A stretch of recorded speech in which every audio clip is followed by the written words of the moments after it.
आज की इस क्लास में मुताला करेंगे बच्चों हमारी दरसी किताब जान पहचान के सबक नंबर 20 का, और इस सबक का उन्वान है अवंती। बच्चों ये एक जापानी कहानी है। अवंती इस कहानी का मेन किरदार है। बड़ा हाजिर जवाब किरदार है, जैसे हमारे मुल्क के अंदर बीरबल का किरदार है और मुल्ला नसीरुद्दीन की हम कहानियाँ सुनते हैं। बड़ी दिलचस्प कहानियाँ हैं और हाजिर जवाबी की कहानियाँ हैं। अवंती भी जापान के अंदर अपनी हाजिर जवाबी के लिए मशहूर है। अवंती का एक किस्सा है, उसे उर्दू में तर्जुमा करके आपके सामने लाया गया है। सबक को मैंने 3 हिस्सों में तकसीम किया है। पहले हिस्से में हम तर्जुमे के फ़न के हवाले से मालूमात हासिल करेंगे, दूसरे हिस्से में हम सबक अवंती का मुताला करेंगे और तीसरे हिस्से में हम इस सबक से मुतालिक सवालों के जवाबात हासिल करेंगे। तो हम शुरू करते हैं सबक का पहला हिस्सा, जिसका उन्वान है तर्जुमा। बच्चों तर्जुमा करना एक फ़न है और बड़ा मुश्किल फ़न है। इस फ़न के लिए आपको ज़ुबान का इल्म तो होना ही चाहिए, ज़ुबान की सारी मालूमात तो होनी ही चाहिए, साथ ही उस मुआशरे से मुतालिक मुहावरे, कहावतें और ज़रबुल मिस्र जो उस मुआशरे में राइज है, उन सब के भी आपको इल्म होना बहुत ज़रूरी है। अगर इन बातों का, उस मुआशरे की छोटी छोटी बातों का इल्म नहीं है तो फिर वो तर्जुमा असरदार नहीं होगा, तर्जुमा अच्छा नहीं होगा। तो तर्जुमे का फ़न है, हम देखते हैं अहम मालूमात यहाँ पर दे रखी है तर्जुमे के हवाले से। इसे आपको बड़े गौर से देखना है और अपनी नोटबुक में भी इस तर्जुमे को लिख लेना है आपको। तर्जुमा निगारी एक मुश्किल फ़न है। मैंने आपको बताया बहुत मुश्किल फ़न है तर्जुमा निगारी। सिर्फ ज़बान की मालूमात होना ही ज़रूरी नहीं है, ज़बान से मुतालिक जितनी भी उसके कवायद वगैरह हैं, मुहावरे हैं, ज़रबुल मिस्ल है, इन सब की मालूमात भी ज़रूरी है। इसके अलावा उस मुआशरे में किस तरह के रिवाज हैं, किस तरह के उनके त्यौहार वगैरह हैं, उन तक की मालूमात तर्जुमा निगार को होनी ज़रूरी है। इसीलिए कहा गया है कि तर्जुमा निगारी एक मुश्किल फ़न है। इसके लिए एक से ज़ायद ज़ुबानों पर यकसा कुदरत होनी चाहिए। एक से ज़ायद, एक से ज़्यादा और यकसा, एक जैसी कुदरत, एक जैसी पकड़ होनी चाहिए, एक जैसा अबूर होना चाहिए दोनों ज़ुबानों के ऊपर।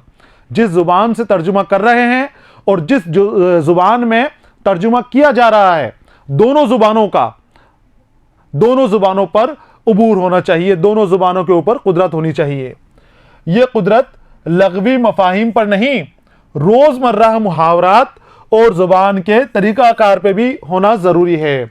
अब महारत की कह रहे हैं कि दोनों ज़ुबानों के अंदर महारत हासिल होना बहुत ज़रूरी है, लेकिन सिर्फ लग़वी मफ़ाहिम पर नहीं, मफ़ाहिम मफ़हूम माने, जो लुग़त में माने दिए गए हैं, सिर्फ उन्हीं की मालूमात नहीं होनी चाहिए, लुग़त के मानों की मालूमात नहीं होनी चाहिए। लुग़त के अलावा जो मुहावरात वगैरह हैं, जो रोज़मर्रा के इस्तेमाल हैं और ज़ुबान के तरीक़ाकार हैं, तरीक़ाकार अंदाज़े बयान, तरीक़ा, बोलने का अंदाज़, किस तरह से गुफ्तगू करते हैं, किस तरह से ज़िंदगी गुजर बसर करते हैं, किन मुहावरात का इस्तेमाल करते हैं, उनका भी दोनों ज़ुबानों का इल्म होना ज़रूरी है। जिस ज़ुबान से तर्जुमा किया जा रहा है उस ज़ुबान के बोलने वालों की मुआशरत और तर्ज़ फ़िक्र से वाकिफ़ होना भी ज़रूरी है। और जिस ज़ुबान से हम कुछ किताब को उठाकर तर्जुमा कर रहे हैं, तो वो ज़ुबान जिस मुआशरे से ताल्लुक़ रखती है, उसकी मुआशरत का हमें पता होना चाहिए।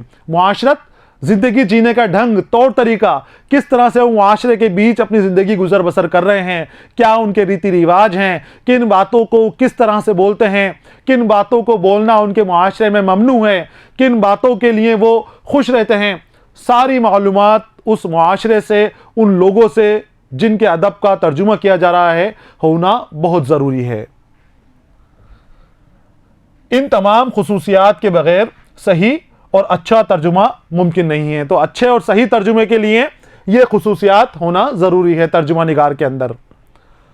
अब हमारे सबक अवंती के हवाले से कुछ मालूमात दे रखी है।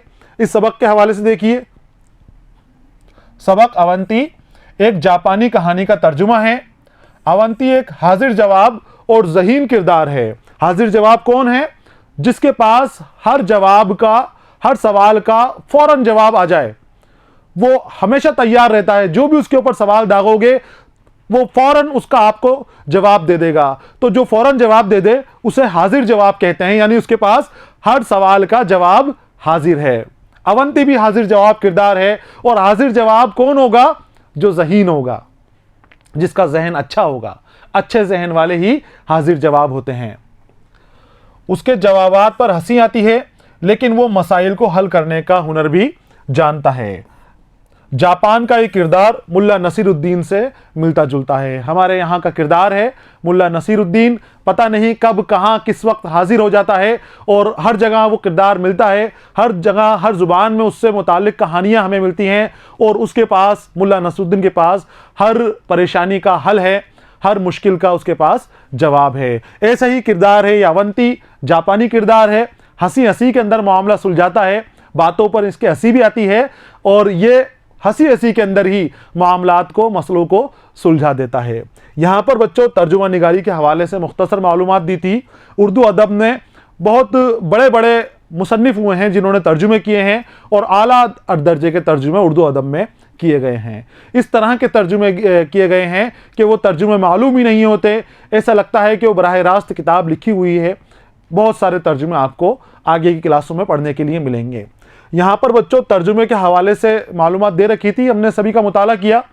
अगले हिस्से के अंदर हम सबक का मुताला करेंगे। सबक का इंतज़ार करना है आपको। पढ़ते रहिए, खुश रहिए। अलविदा।